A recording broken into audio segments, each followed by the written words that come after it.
Menohok, warga Rempang kecewa ngaku dicueki Menteri Bahlil sebut tak ada sesi tanya jawab. Warga Pulau Rempang kecewa dengan kedatangan Menteri Investasi Bahlil Lahadalia. Warga mengaku kecewa lantaran saat bertemu Menteri Bahlil tak ada sesi tanya jawab. Menteri Bahlil mengunjungi salah satu toko Rempang, Gerisman Ahmad di Kampung Pantai Melayu.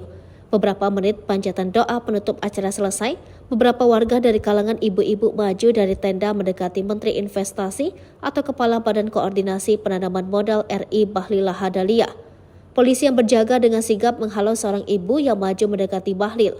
Ibu-ibu lain yang juga mendekat dan meminta untuk diberi kesempatan untuk berbicara. Beberapa ibu-ibu itu meminta berkali-kali kepada Menteri Bahlil untuk mendengarkan ucapan mereka walau cuma 1 menit. Bahlil yang mengenakan kopiah dan berbaju putih lantas mendekat kepada ibu-ibu tersebut. Bahlil sendiri terlihat tak mengomentari ucapan ibu tersebut. Ia hanya tersenyum mendengar ucapan ibu tersebut. Setelah itu ia berbalik arah dan berlalu untuk bergegas pergi dari kediaman Gerisman Ahmad di Pantai Melayu. Ibu lain yang ada di situ dengan nada tinggi lantas berkata bahwa pihaknya kecewa tak diberi kesempatan bicara.